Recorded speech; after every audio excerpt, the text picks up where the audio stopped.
Hi friends, welcome back to my channel. আমি আছি Bangladeshi blogger Payel আপনাদের সাথে। কেমন আছেন সবাই? আশা করছি ভালো। আর এখন বাজে সকাল 9টার মতো। আমি হলো বাচ্চাদেরকে স্কুলে দিয়ে একটু হাঁটাহাঁটি করে তারপর বাসার উদ্দেশ্যে রওনা হলাম।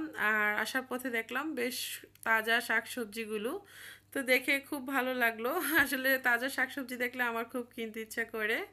তো এখান থেকে আমি কিছু শাকসবজি নিচ্ছি।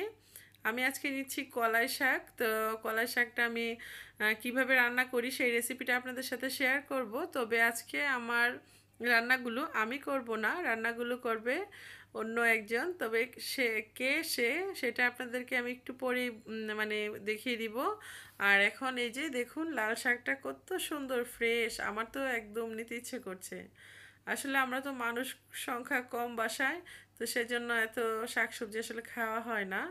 এই যে মেথি শাক, ধনিয়া পাতা, তারপর একদম ফ্রেশ মূলা, মিষ্টি কুমড়, ব্রোকলি, তো অনেক শাকসবজি একদম ফ্রেশ, সিম, শসা।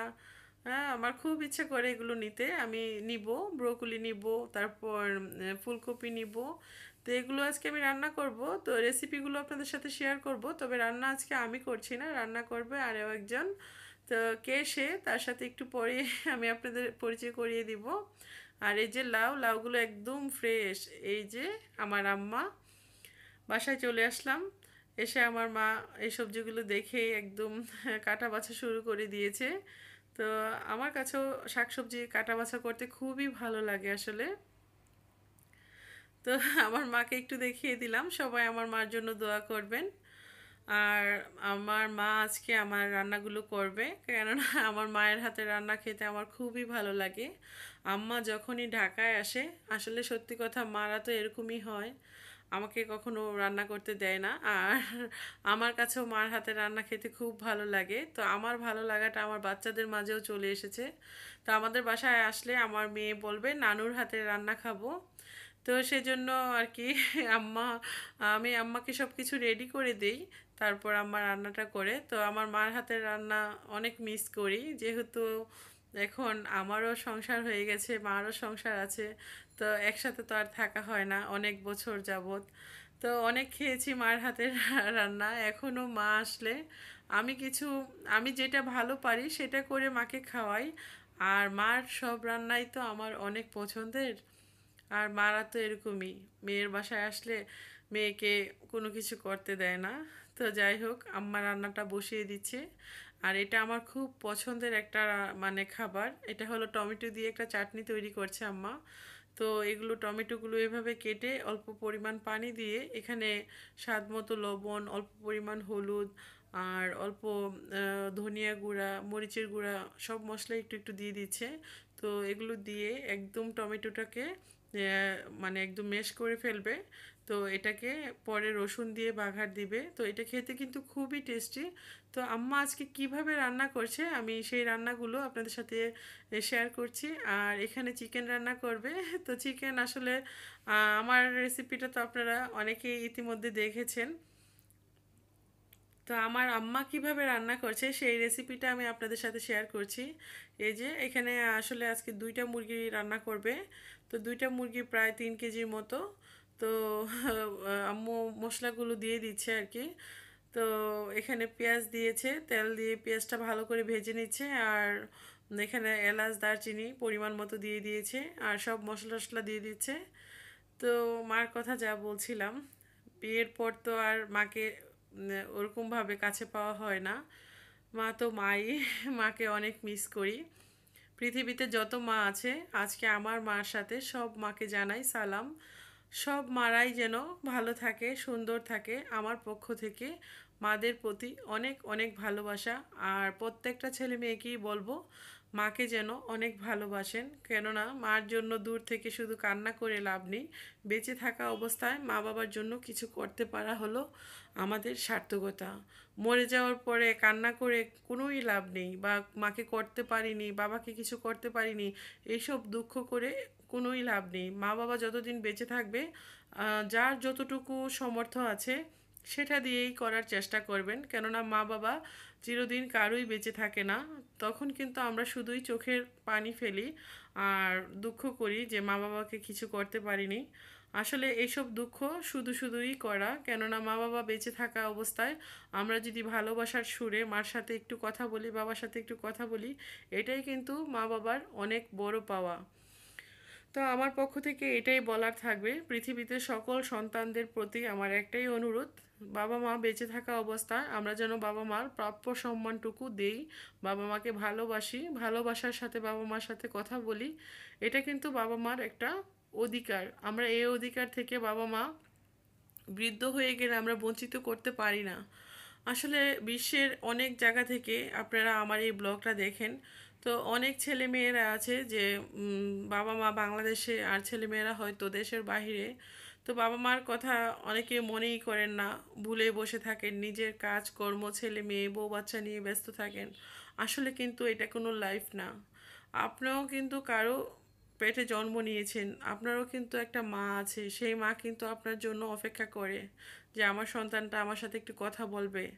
তো সেই সম্মানটুকু আপনারা দিবেন। আর প্রত্যেকটা সন্তানের প্রতি আমার এটাই আজকের অনুরোধ, বাবা মাকে ভালোবাসেন।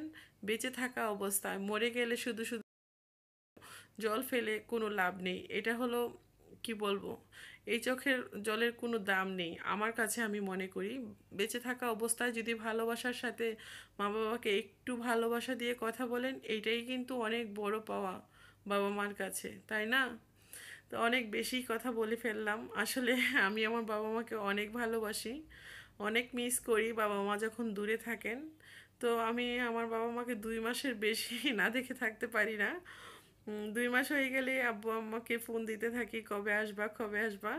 তো আব্বা আম্মা থাকে হলো আমাদের গ্রামের বাড়িতে, আর আমরা যেহেতু ঢাকায়, তো ওইখানে আমাদের বিশাল বাড়ি। তো সেখানে আসলে যার যার সংসার ফেলে কিন্তু আসা যায় না চাইলেই, ঠিক না?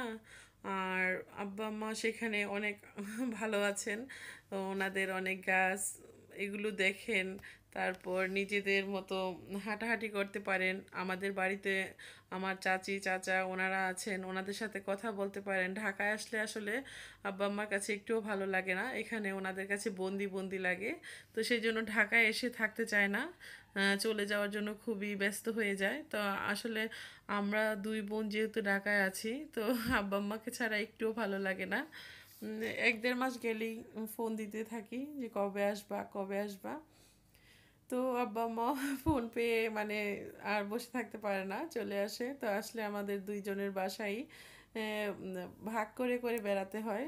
কেননা আমার ছেলে মেয়েও আহ, দিন গুনতে থাকে, খালামণির বাসায় কতদিন ছিল, আর ওই বাসায় গেলেও উম, ওদের বাচ্চারাও দিন গুনতে থাকে খালামণির বাসায় কয়দিন ছিল। তো আব্বা আম্মা আসলে ভাগ করে থাকতে হয়, আমার বাসায় যদি 3 দিন থাকে ওদের বাসায় 3 দিন।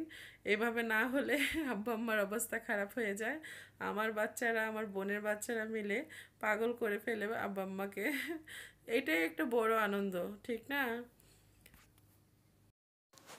তা আম্মা এখন কলই শাকটা রান্না করবে। কলাই শাক রান্না করার জন্য এই যে চুলায় একটি প্যান বসিয়ে দিয়েছে, আর রসুন কুচি দিয়ে দিচ্ছে এখানে। তো আরও মনে হয় পেঁয়াজ কুচি দিচ্ছে। তো রসুন পেঁয়াজ কুচিটা খুব ভালো করে ব্রাউন কালার হয়ে যায়, হয়ে গেলে তখন এখানে দিয়ে দিবে শাকগুলো। তো আমি আম্মার কাছ থেকে এই রান্নাটা শিখেছি যদিও, তারপরেও আম্মা আসলে আম্মার হাতের রান্নাটাই আমার কাছে খেতে বেশ ভালো লাগে। তো আমার মা অনেক রান্না করছে আজকে। আর আজকে দুপুরে হলো আমার বড় বোন আসবে, তো আসলে ওরা আমরা সবাই একসাথে লাঞ্চ করব, তো সেজন্য আমাদের রান্নাগুলো একটু বেশিই করছি আজকে। তো যাই হোক, পেঁয়াজ রসুনটা যখন ব্রাউন কালার হয়ে গিয়েছে তখন এখানে অ্যাড করে দিচ্ছি কলি শাকগুলো, যে শাকগুলো একদম কুচি করে পলে রেখেছে। তো এই শাকটা হতে কিন্তু বেশি সময় লাগে না, কলি শাক রান্না করতে এই তো 6-7 মিনিটের মধ্যেই কিন্তু এই শাকটা মোটামুটি রান্না হয়ে যায়। এখানে 4-5টা কাঁচামরিচ দিয়ে দিলেন আম্মা, দিয়ে দিচ্ছেন একটু বাটার। তো বাটারটা দিলে কিন্তু খুব সুন্দর একটা ফ্লেভার আসে, খেতে অনেক ভালো লাগে। তো বাটারটা একটু কুচি কুচি করেই দিয়ে দেওয়া হয়েছে যেন তাড়াতাড়ি গলে যায়। দিয়ে দিচ্ছে স্বাদ মতো লবণ।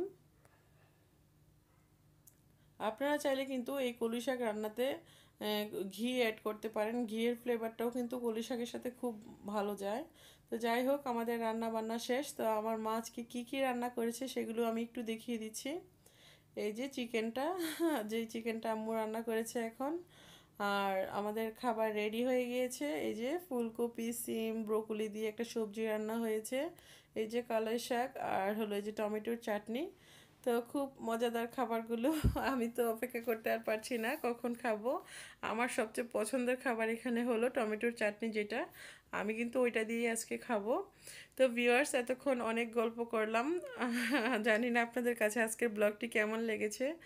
যদি ভালো লেগে থাকে প্লিজ যারা আমার চ্যানেলে নতুন, আমার চ্যানেলটিকে সাবস্ক্রাইব করে দিবেন, পাশে থাকা বেল আইকনটি প্রেস করে দিবেন। তাহলে কিন্তু আমার দেওয়া সকল নতুন ভিডিওগুলো আপনারা পেয়ে যাবেন। তো আজকের মতো এখানে বিদায় নিয়ে নিচ্ছি। সবাই ভালো থাকবেন, সুন্দর থাকবেন। আল্লাহ হাফেজ।